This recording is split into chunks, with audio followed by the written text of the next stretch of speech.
Greetings, everyone, and welcome to this week's episode of the Everything Went Black podcast. As you guys all know, I'm quite fond of the organizations known as Cadabra Records and Chiroptera Press. I've had Chris Bosone on to talk about these entities, and now, this week, welcome Jonathan Dennison to the show, and we talk about the formation of both of these companies, about horror and weird fiction and music and a bunch of cool stuff. I'd also like to bring to everyone's attention an upcoming Cadabra Records live event, the performance of The Shadow, the Darkness by Thomas Ligotti, performed by John Paget and Chris Bosone. This is taking place at the Convent in Philadelphia on September 20th, 6 p.m. You can pick up tickets at the Cadabra Records website. Be there 6 p.m. sharp, because this is going to be recorded. If you show up after 6, you're going to be locked out. If you're listening to this, you undoubtedly are already listening to the other podcasts brought to you by the Horsemen of the Podcasting Apocalypse, a group of elite content creators at war with all things mediocre. Kicking things off every other Monday, we've got Brandon Legion's Horror Wolf 666. In addition to his own show, Brandon and I are doing a collaboration called The Black Lodge, where we break down every single episode of Twin Peaks, one of our mutually favorite shows. So that's going to go on for years, so tune in. Up next on Tuesdays, we've got Into the Necrosphere, the finest extreme music podcast in the land, brought to you by Jackie Smith. Wednesday is a two-for Wednesday.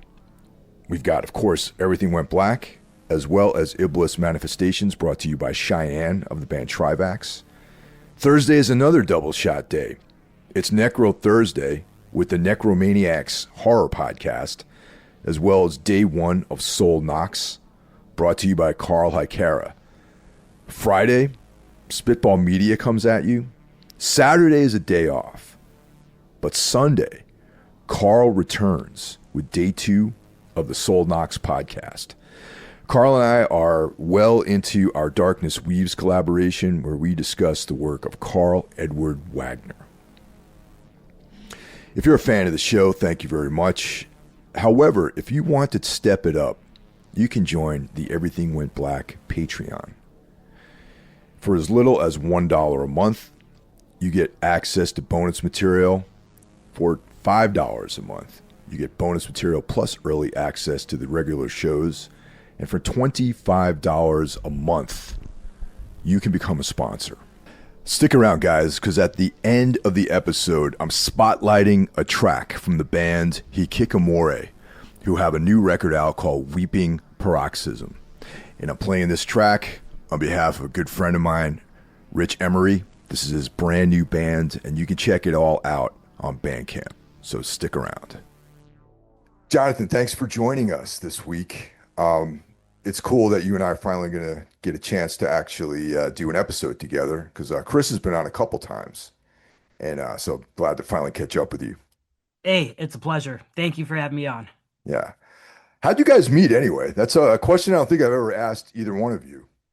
Yeah, that's a fun story. So years ago at a show, a Fabio Frizzi show, is a live showing of his Lucille Fulci hits in Philadelphia. Chris had written me, basically asking to bring some records. So I did. I met him. He was super nice, and he basically, he had said that he's a composer and he would love to work with me. And I picked his brain a little bit, and he was extremely well read and very well versed in cinema. One of the biggest things for me in working with other people is having a similar point of reference, just to make the process easier. So with Chris, it was seamless. And the very first project we worked on together was The Bungalow House by Thomas Ligotti with John Paget reading. And he just blew it out of the park. And from there, I mean, we've done so many releases together. He's an incredible person. He's an incredible composer. And, he's a very motivated person. there's many projects where, he even came up with ideas on titles. So it's been a great collaboration thus far. Yeah, it was really great seeing him do that live at the Nightlands Festival from a couple of years ago to watch that whole thing unfold, to have some of the great narrators on hand live. And, Chris, it feels like Chris did a lot of the heavy lifting over those 2 days with the live performances. Oh yeah, big time. Yeah, I mean he's a trooper, and he has a partner, a guy named Barry. This is quiet partner that does a lot of the tech end of things, and making sure everything's running smoothly, and helps with multi-layering where Chris can't do everything at the same time, so he jumps in there.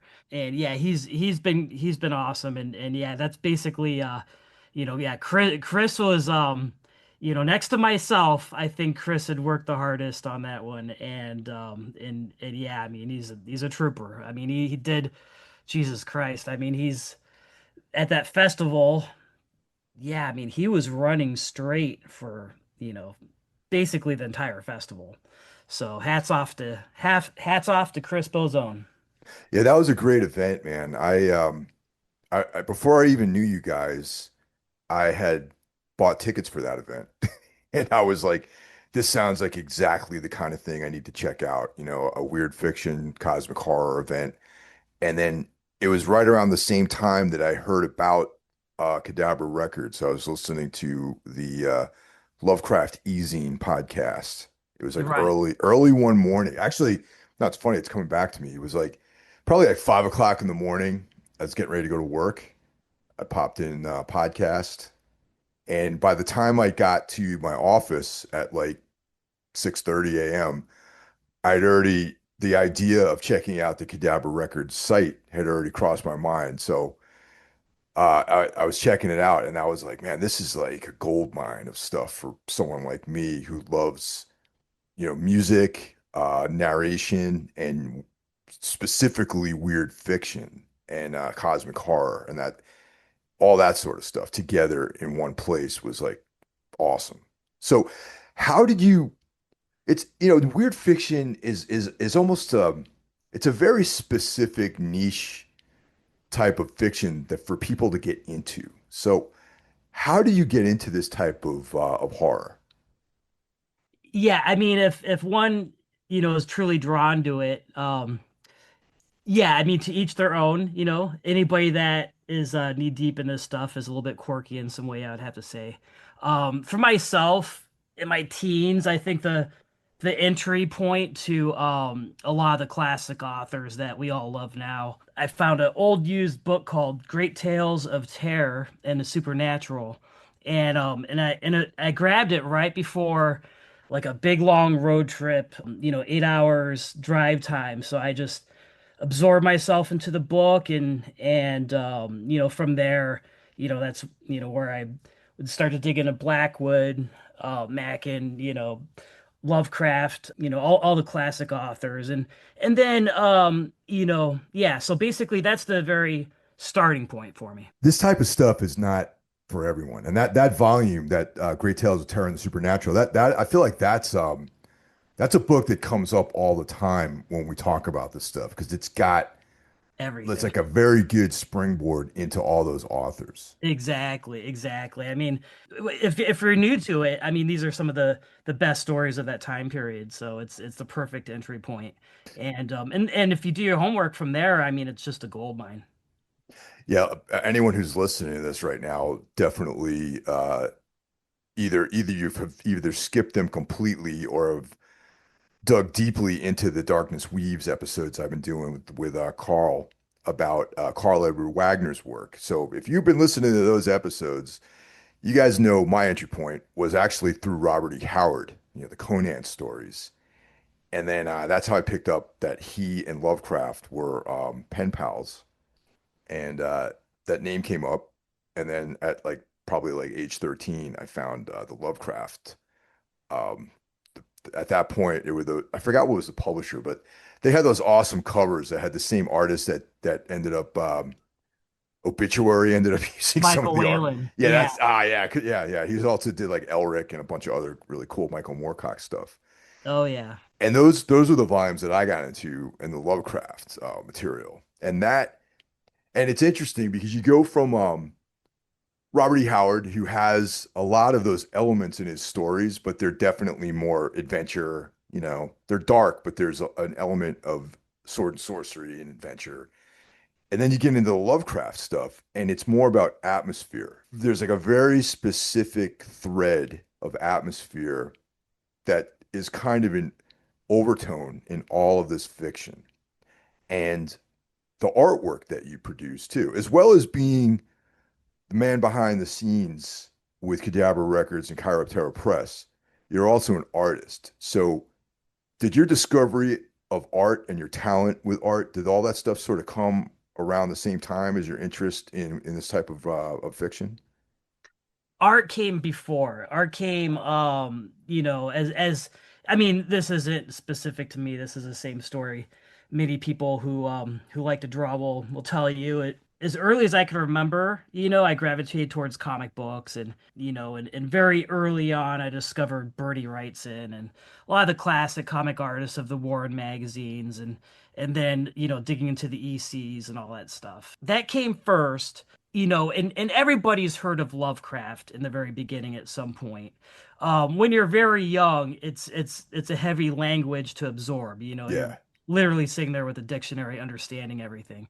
Probably around your age, is when I dove deeper into weird fiction. But yeah, drawing's fun. I mean, if people are engineered in different ways, some people are engineered, with numbers and more they're more academic people, and then there's other people that are a little bit more maniac that are they just like to draw yeah. and so that came naturally as a young child. So you said you were into comics. So you mentioned Bernie Wrightson. So was those early like Swamp Thing issues? Was that something that you were digesting at that point? Not so much Swamp Thing, but that was a very cool comic. But it was the Warren magazines that grabbed me, creepy and eerie. He has a book called Look Back, which is like his Bible. Oh, It's like this huge retrospective art collection. And I was lucky enough to get that very early on as well. I mean, that thing is, it's it when Bernie Wrightson is new to you and a lot of art is new to you, it's mind blowing. And so, I mean, there's many other artists. There's Richard Corbin, there's Johnny Craig. There's so many artists that you can mention. But Bernie Wrightson, if you're into the creepy stuff, he was the master. And so everybody wanted to be Bernie Wrightson at that point in time. Very, his skill set is next level. And so, I'm far from that. But with that said, that was my passion. That's what I loved, and yeah, so that's kind of where that started at. And yeah, so there's the creepy and eerie magazines. In the '80s, PC Comics came out with like Tales of Terror, oh, yep, I remember and that. yeah, and then so on. There's the underground comics. There's Skull and Slow Death, and that's where Richard Corbin thrived, and Greg Irons and a bunch of classic underground artists. Yeah, I mean there's too much to say on that subject, but I'll leave that there. But that's the fun stuff. That's what I got into when I was very young, and I still love today. Man, that the Warren stuff was like that was such a wealth of great comics because it was these big black and white magazines. So they didn't have to they didn't have the same regulations that the four color comics had. So they had a lot of freedom to explore like adult sort of themes in those books.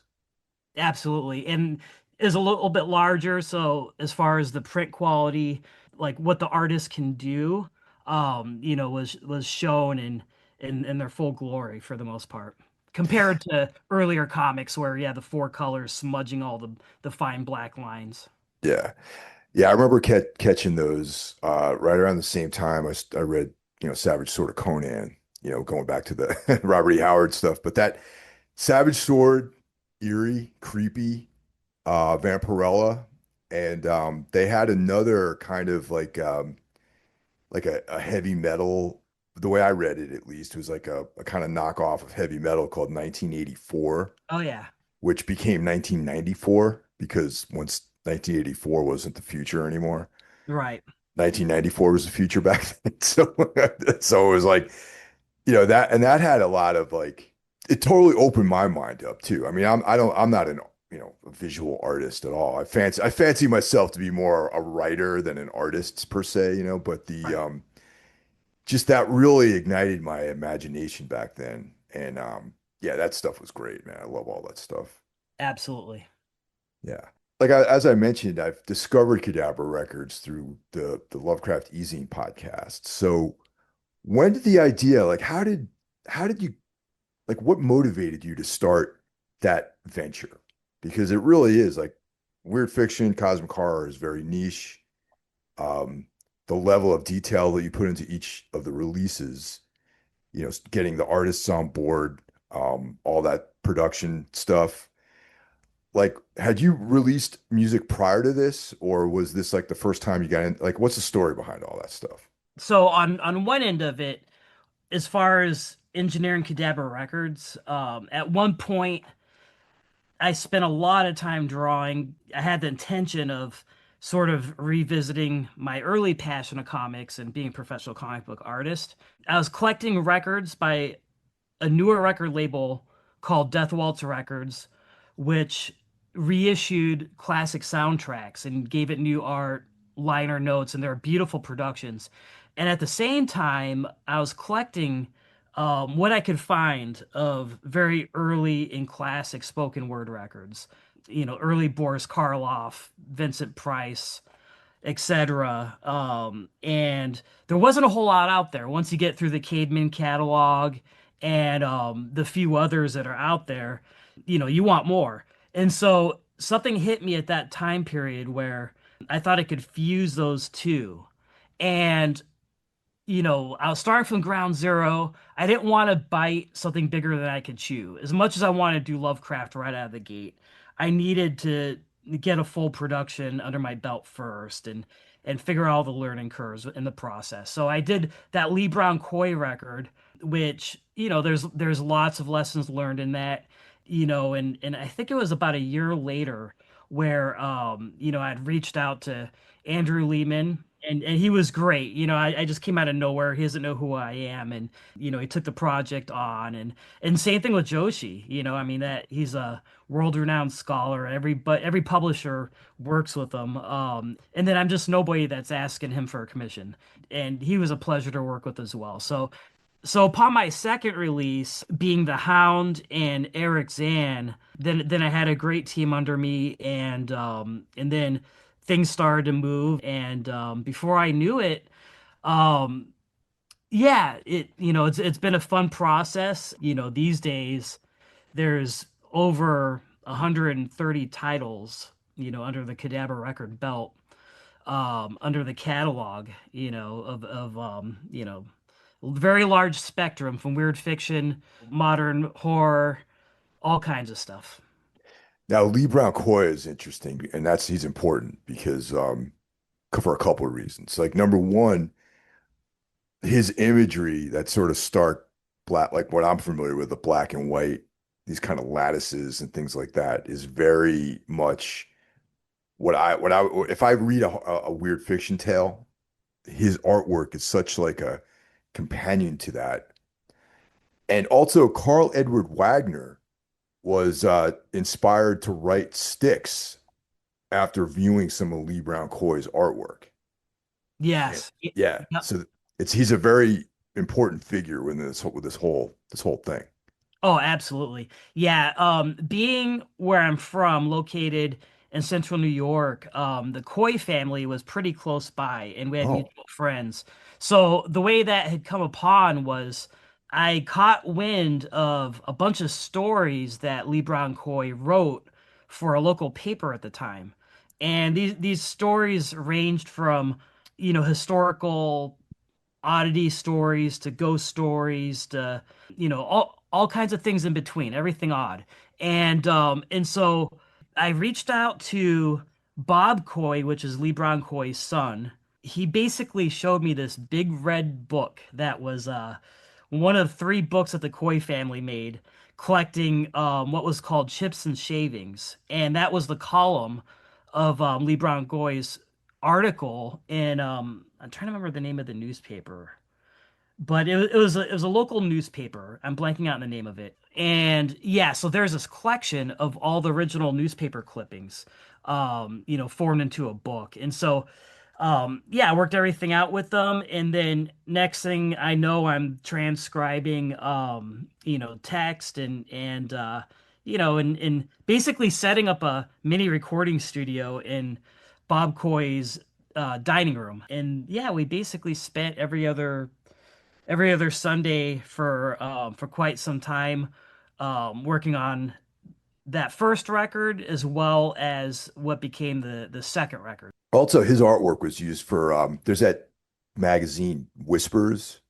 It Right. also features a lot of Coy's artwork on that too.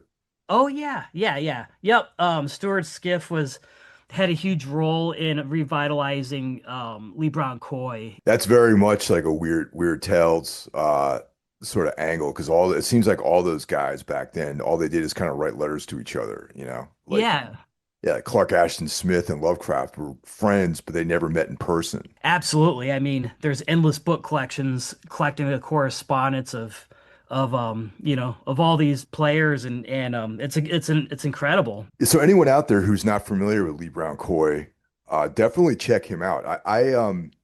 If you like this kind of weird stuff, his artwork is a perfect companion for that sort of thing. I picked up a collection of his artwork at Necronomicon a few years ago. I know there's a couple of them out there, and they're the black and white prints that he has. And it's just, there's such a vibe and such an atmosphere to his work. And in the volume that I have, there's those recurring like patterns that show up, like these lattices and all this sort of stuff. And it just it's very compelling. If anyone's not familiar with Lee Brown Coy, definitely go check it out. And I can see a little bit of influence of his work in the work that you do. Yeah, somehow that happened. Not Yeah. that that was on purpose whatsoever, but I think that Lee Brown Coy's work resonates with a lot of people. Everybody from Mike Mignola to, Gan Wilson. Like it's endless. It goes on and on and on. And yeah, there's definitely, Lee Brown Coy's art has always resonated with me since I discovered it. And, his use of black and whites is just masterful. So it's one of those things it's hard not for it to sneak in.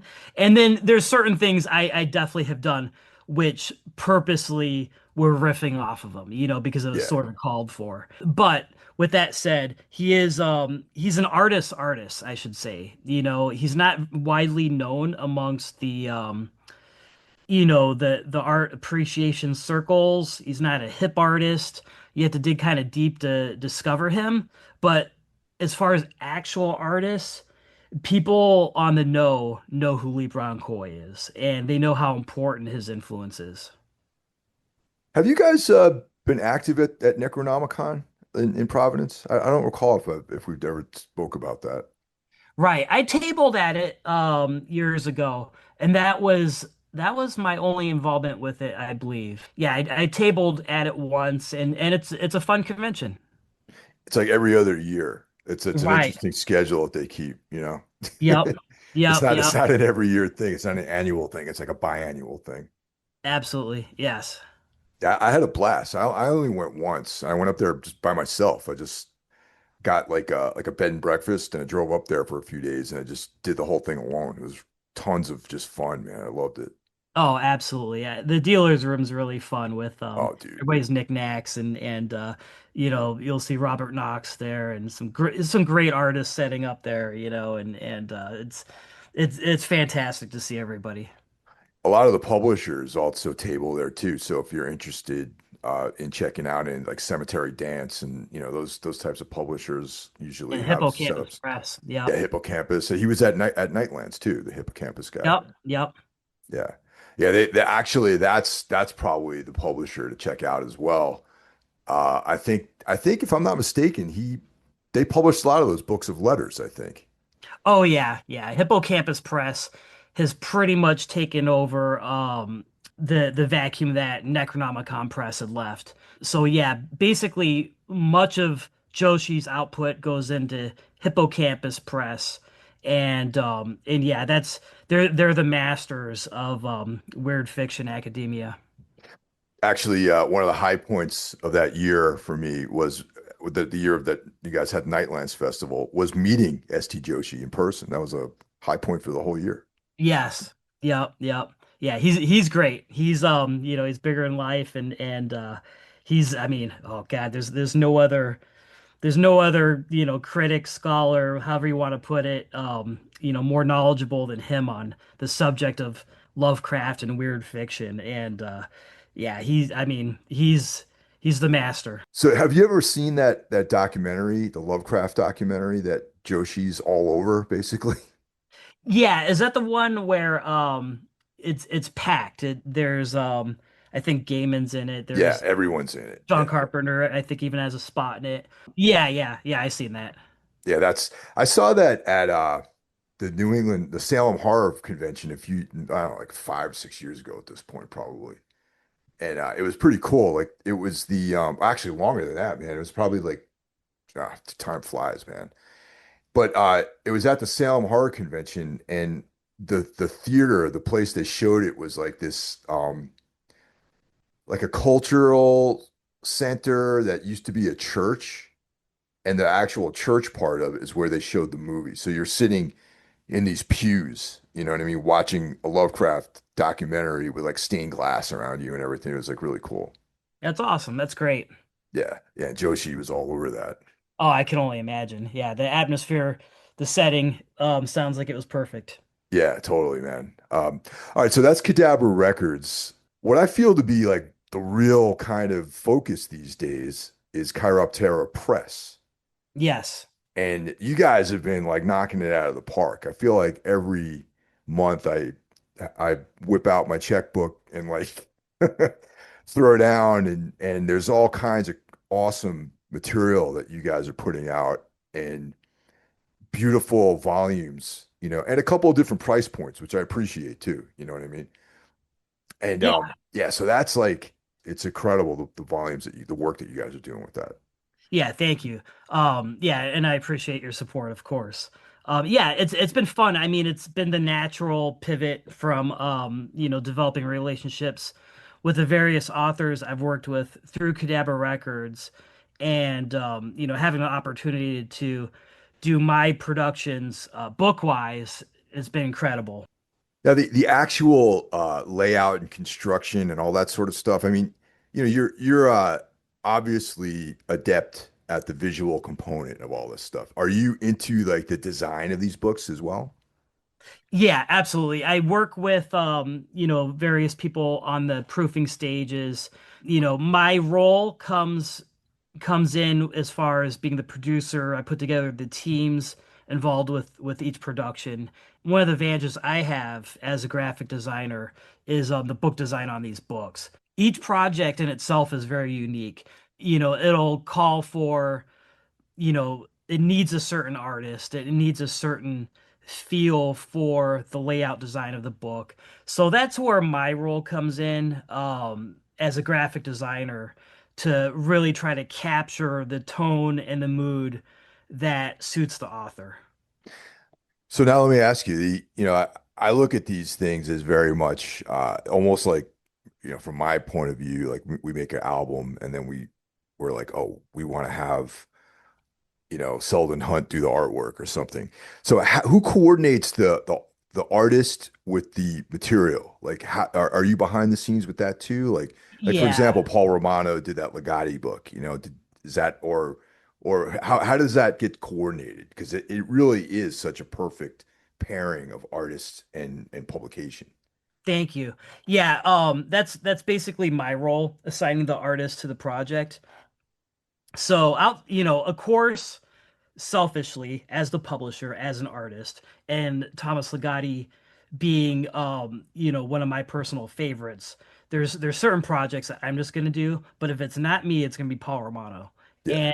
And he's great. I've known him for a long time. He understands the work of Thomas Ligotti. He understands that sort of underlining dark humor that he knows how to translate that through his art. So Paul was the natural choice for Agonizing Resurrection, and he's currently working on My Work Is Not Yet Done.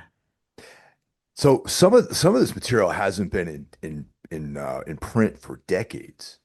Right. Yeah, like so the licensing and all that sort of stuff, like the that aspect of it, like how difficult or easy was that to get together? Fairly easy. I mean, I have a great relationship with Tom, since I've worked with him for so long.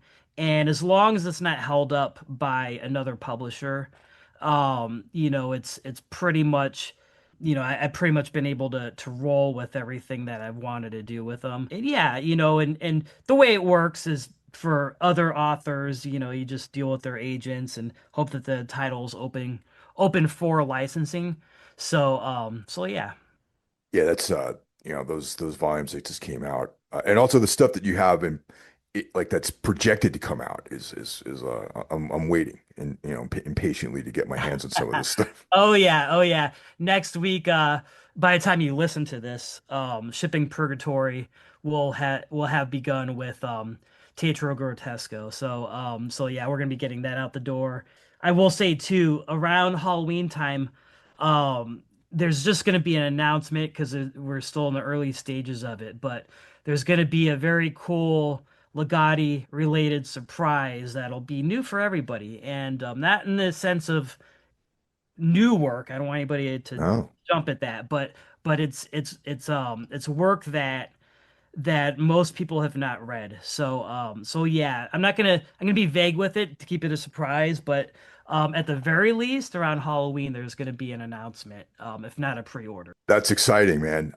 Teatro Grotesco, that's almost like his and I say this in air quotes, his probably most famous piece, really. I think if you grab someone off the street and they knew about Thomas Ligotti, that would probably be the work that they would probably come to mind immediately. So it's really cool to see it given this new treatment. Thank you. Yeah, yeah. Teatro is definitely his masterpiece, and that's his most original collection of horror fiction.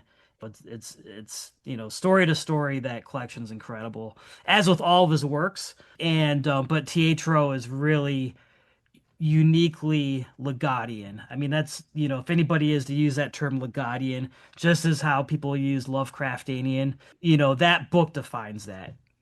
Well, there's some specific stories in there that really capture his overall philosophy about, this sort of mechanical forces as that push time forward, like that sort of Schopenhauer-esque point of view, that pessimistic philosophy is really front and center in most of those stories. That's like the through line, I think, in all those short stories. Oh yeah, there's a consistent metaphor through those stories, and for those that know Ligotti through his interviews, those stories make that much more sense as well.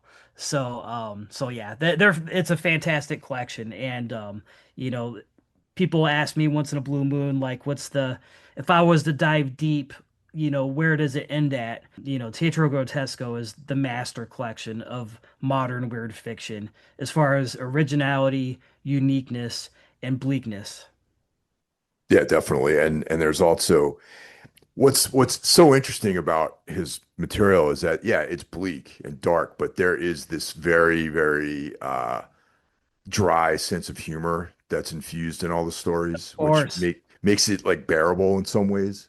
Yeah, yeah, absolutely. I mean, it's the charm of it. He has an amazing personality that comes through his work, and if someone was to read, Ligotti without without that humor, it'd come off as something completely different, that's for sure. Yeah, definitely. And as a result of all this work that you guys have done, John Paget is literally the voice of Thomas. You're right. Yeah, no, I mean he's been great. I was introduced to Paget very early on, in Cadabra, and going back to the bungalow house, it's kind of up in the air as far as who's going to be the narrator. Lehman was sort of my go-to with a lot of weird fiction, and I wasn't stone set on anything just yet. And Tom had, recommended Paget, and then yeah, before I knew it, I was in touch with them, and we demoed some work, and long story short, we had the bungalow house. And yeah, he's been amazing. He is the voice of Ligotti in the land of audio. He's I lost count of how many records we've done together as collaborations, but Paget has been amazing, and along with Chris Bozoni. Yeah, I got a chance to have John on the podcast actually a couple of years ago. Nice. He's a great guest, and he's got that awesome voice too, Oh yeah. Yep, definitely. Yeah. Yeah. Speaking of that, yeah, right around the end of this, September, we're all getting together in Philadelphia at an art gallery called The Convent. He's going to do a live performance of Ligotti's The Shadow of the Darkness. And so that's going to be an incredible time. That's going to be a live performance with John Paget, Bozoni, and I will be there. Paul Romano's going to be there. That's going to also act as a book release party for Teatro Grotesco. Yeah, it's gonna be a lot of fun. Well, that's literally my favorite Thomas Ligotti story. So I'm going to be there as well. Good, good. Yeah, that story is an absolute masterpiece. And that's kind of like I was mentioning earlier, if you're curious about this kind of pessimistic philosophy, that story is really the kind of place to go to really see that in full display, really. Yeah, and beyond that, I would say it's the place to go for something fresh if you haven't read anything like Thomas Ligotti. Yeah, I mean, it's just, that what drew me in, long ago with his work was just how unique it was, and where it sits in our modern world today. Are there any upcoming like more modern writers that you guys have like in queue? I do have a handful of releases by modern authors coming up. I'm working with Quentin S. Crisp on a long out of print collection of his, and he's a great author, and we're working together on a handful of books that'll be coming out through the years. I'm going to be working with Ramsey Campbell Oh with yeah. yeah, he's a master. I'm doing a new edition of Cold Print, which is going to collect most of his Lovecraft stories, and it's going to be a beast of a collection. Yeah, there's a couple others that I'm not going to mention right out of the gate just because I'm still in very early stages of negotiations, but there's gonna be some really cool surprises that will be unexpected. So yeah, I'm gonna keep things very interesting with Chiroptera, and I'm creating a great circle of giants in modern weird fiction. Yeah, dude, it's real exciting, and they look so great like on my bookshelf too, to be honest with you. Yeah, thank you, thank you. Yeah, I Yeah. mean, one of the things I'll say about the books is of like I've been asked what would be my influence as far as other publishers and where Chiroptera fits. And I'll say that two publishers that I would say is the biggest influences with Chiroptera, not necessarily directly, but they're just two publishers I love, and I love for different reasons, artistically and for other reasons is Arkham House Publishers and Tartarus Press. Arkham House for the art. I mean, that collection over those years created, like the art they've used is it's for the ages, and it's mind-blowing and timeless. And in Tartarus Press, I love the library look appeal, the Yeah. timelessness of it, and just how clean they are to flip through. Those are two publishers that I would say has the biggest influence indirectly. And I with Chiroptera, it's fun, putting these together as far as the artistry goes. Yeah, to me it's important that there's a vibe. Like I love when publishers have there's like a statement, with like the kind of material they're putting out. And that's definitely present with, you mentioned Tartarus and Arkham and Hippocampus is another publisher I follow as well as Yep, yep. Valancourt. They're like a newer publisher. I've bought tons of their books over the last few years. And of course what you guys are doing, and the design, and they just like I said, I think I have all of the stuff that I have for you guys is like it's like this is like the Chiroptera collection over here, like it's not broken out by author. The stuff that you guys are doing, there's like a section that's only the material that you guys put out because they all fit together so well. You know what I mean?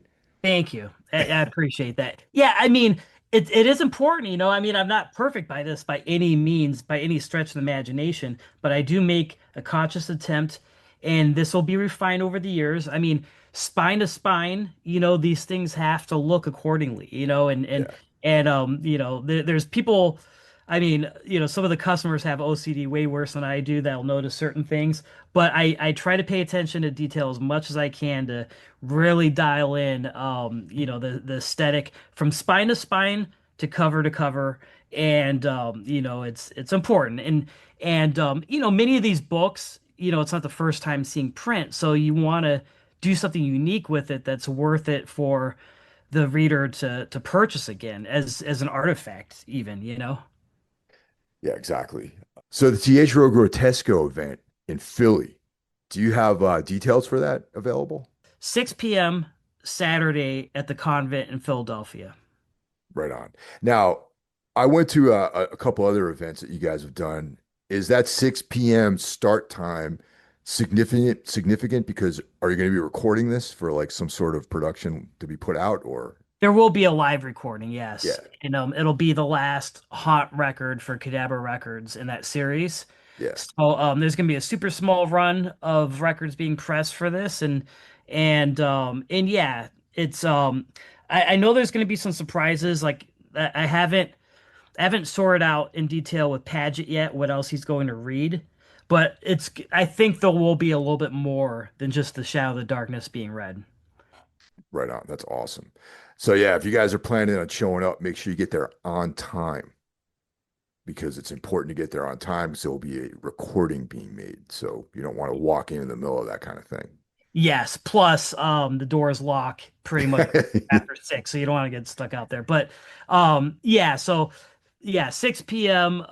And where you have a great time, and it's yeah, it's gonna be an incredible event. Well, thank you, Jonathan. I appreciate you taking time out and looking forward to this event and looking forward to what you guys have in store for all of us. Hey, I appreciate it, and thank you for interviewing me. Of course.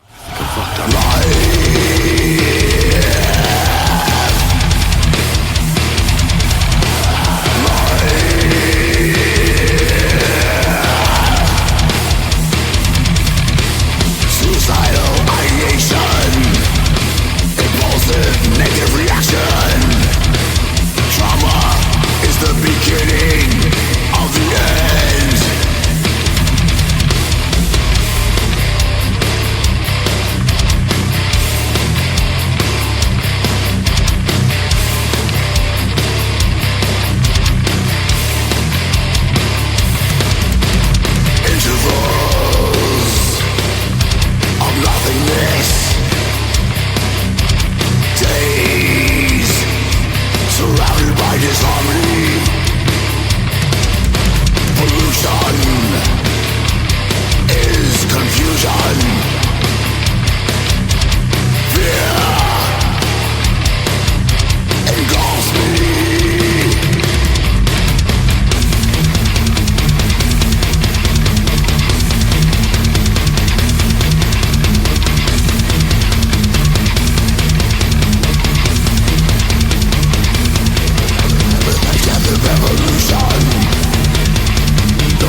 There's almost no need to leave the house.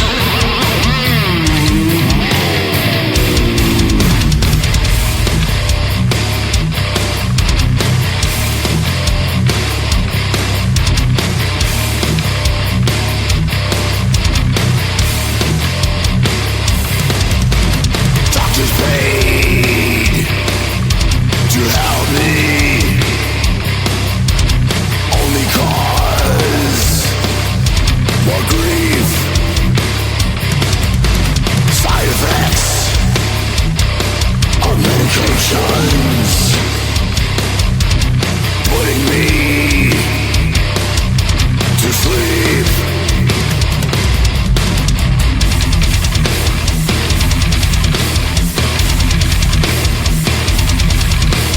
How can anyone learn to love me?